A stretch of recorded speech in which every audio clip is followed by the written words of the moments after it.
Welcome, everyone. I'm Shamaila Chaudhry. I'm the president of the American Pakistan Foundation.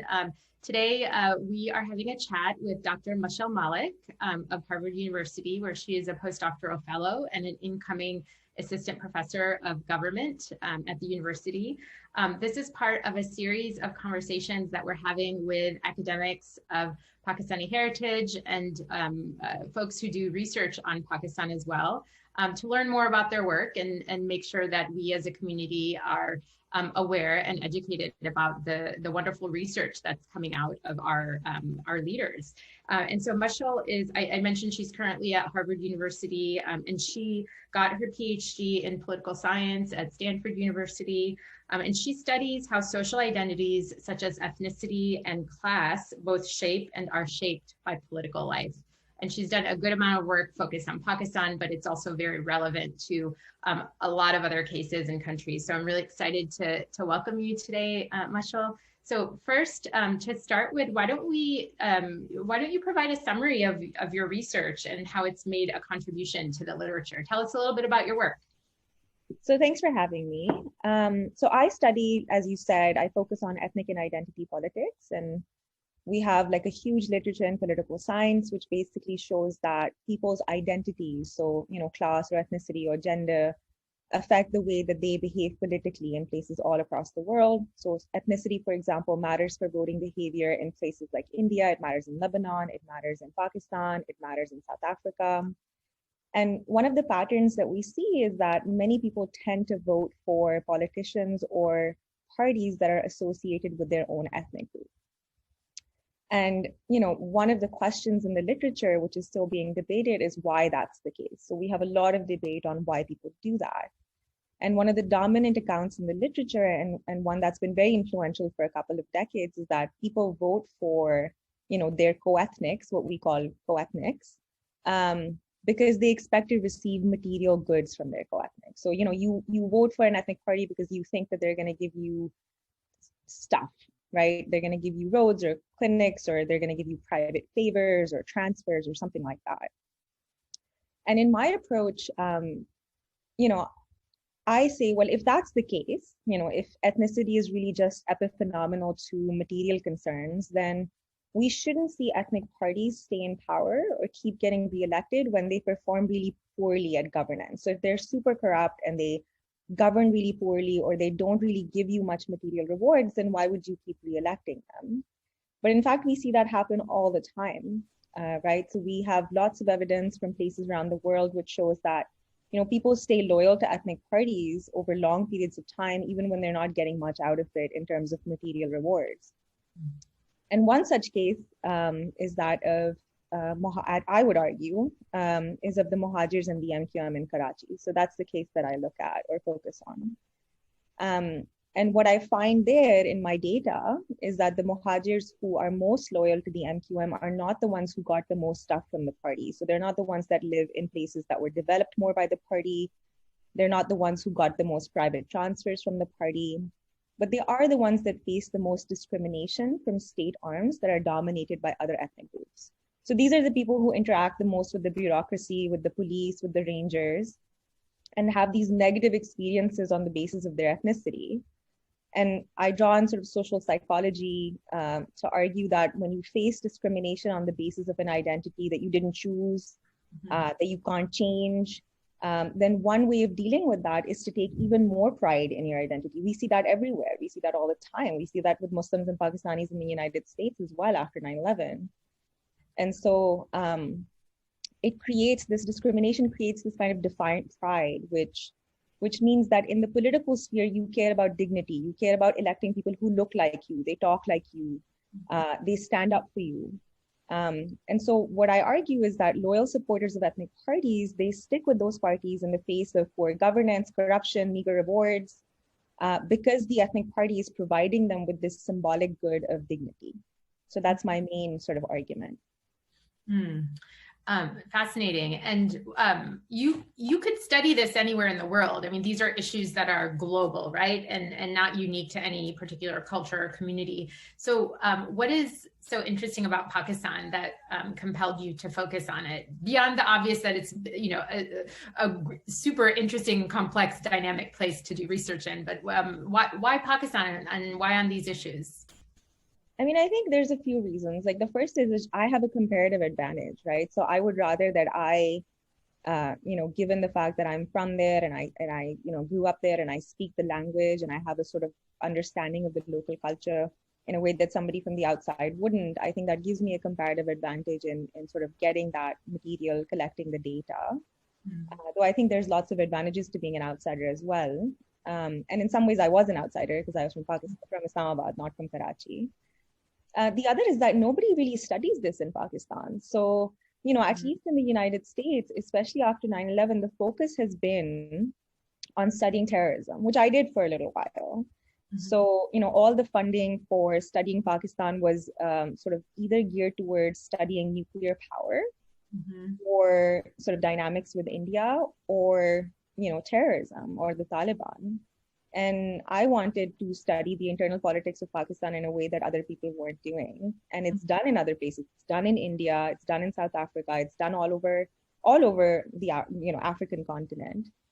People just kind of ignored the internal dynamics of Pakistan in favor of just looking at it from the lens of it's a nuclear power and it's a place where terrorism happens. Yeah. And so related to that, the fact that it's these issues are not extensively studied in Pakistan, can you talk about how your work is policy relevant then in the context of Pakistan, and then perhaps in the context of the United States and elsewhere? I asked just from my own experience as a former policymaker in the U.S. system, knowing full well that policy is often quite urgent and thoughtless, if you will, right? Just to be honest, that you don't have time to think through all these case studies or even do the work yourself. But if you know of the research that's being done, there's a good amount of insight and case studies to borrow from that are policy relevant. So can you talk a little bit about that relationship, especially since your discipline is political science? Yeah, you're expecting a little bit too much from academic political science in terms of policy relevance, but I'll do my best. So, there's a couple of implications of what I find. So one is just that, my work shows that the structure of state institutions, like the ethnic makeup of state institutions and their behavior is pretty fundamental to sort of the rise of the maintenance of ethnic parties. And oftentimes these parties like the MQM can be very corrupt, very violent, very divisive. And so, the institutions in Karachi, for example, are very imbalanced ethnically, right? So the bureaucracy is dominated by Sindhis because it's a provincial subject. The police is a provincial subject, so it's dominated by Sindhis as well. The Rangers are like a federal force, and so they're dominated by Punjabis.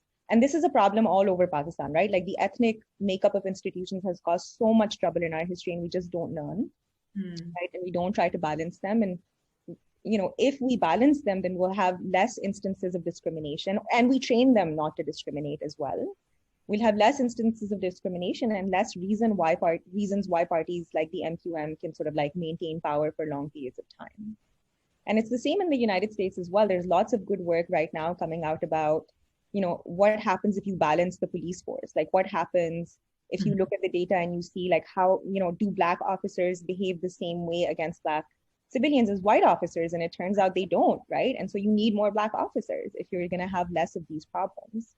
So one implication is simply that the state has to, it sounds silly, but the state has to, one, ethnically balance its institutions in order not to create these divisions amongst the public.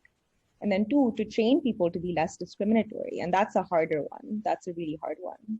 Yeah. Sorry, go ahead, please. No, that was the first implication that I could think of. I want to pick up on your point of having the state being in a position to ethnically balance institutions.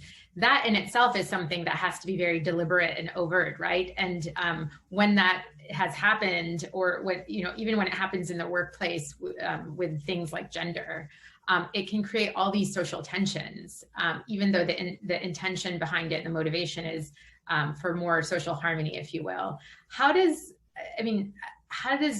one or the state navigate that? I think that's really difficult, and maybe it means bringing in other stakeholders and collaborators who are not government. I mean, what would you say to that?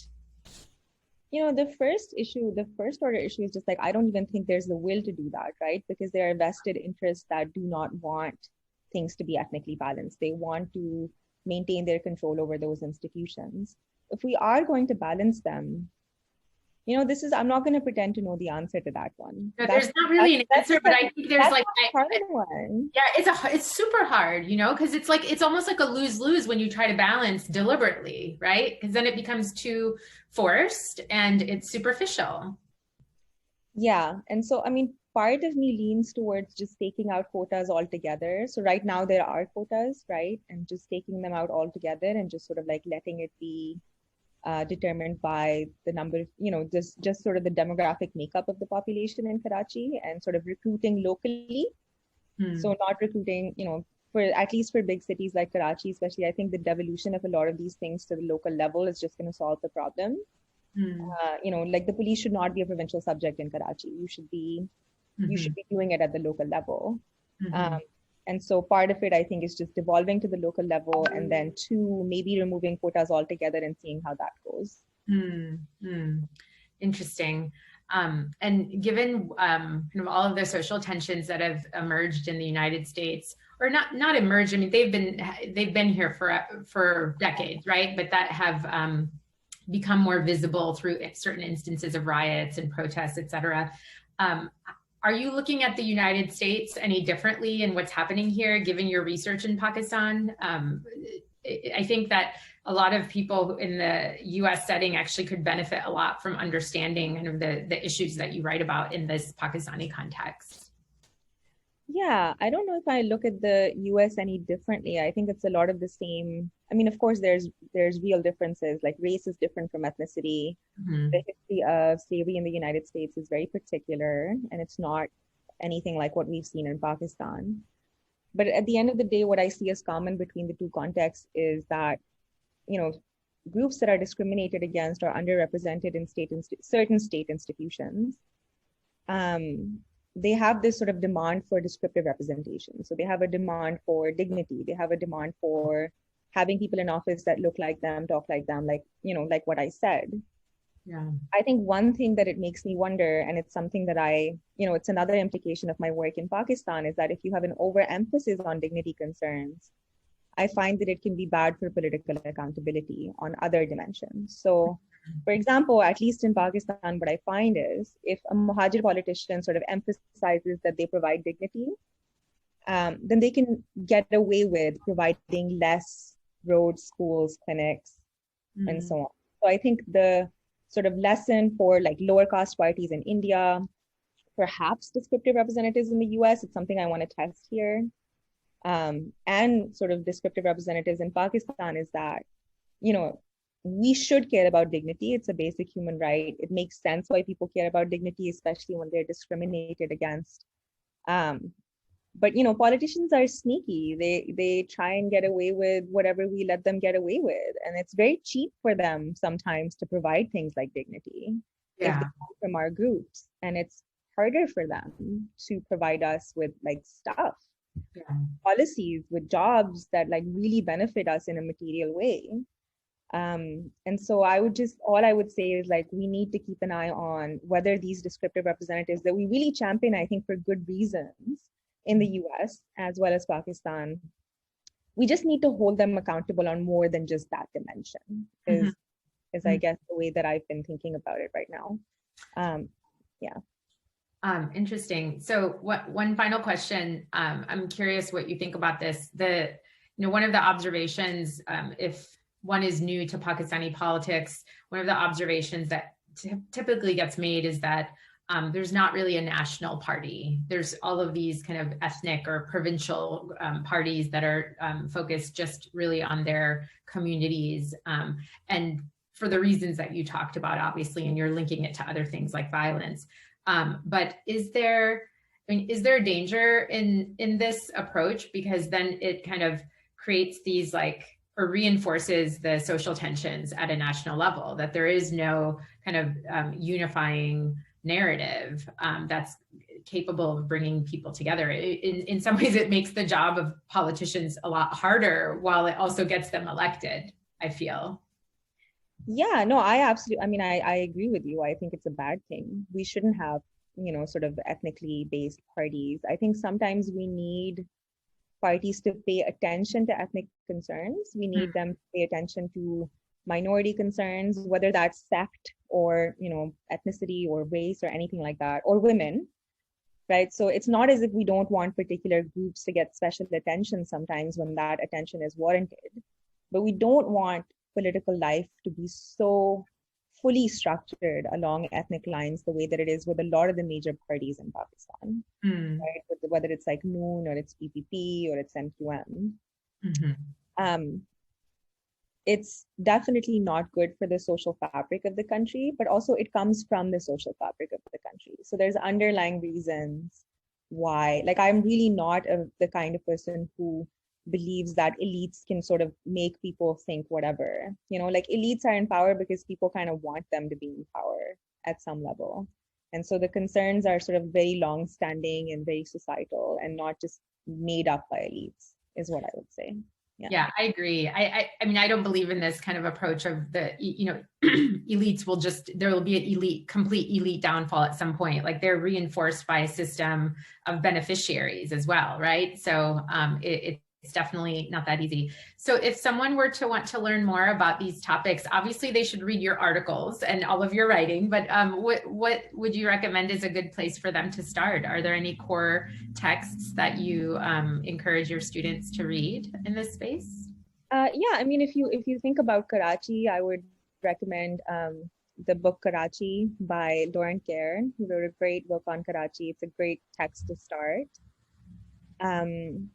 Other than that, I mean, I think reading social identity theory, there's a huge literature starting from Tajfel and Turner back in the 80s to now, where a lot of it is relevant to political science. It's like actually in social psychology, but it's very relevant to political science.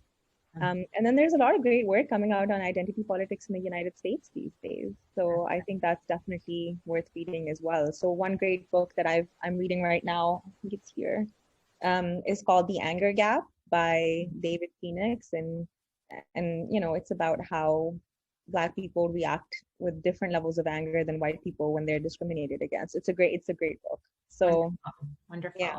We'll definitely have to look into it. So thank you so much, Mashail. It was great to talk to you and learn more about your work, and best of luck, and stay warm and healthy up in Boston.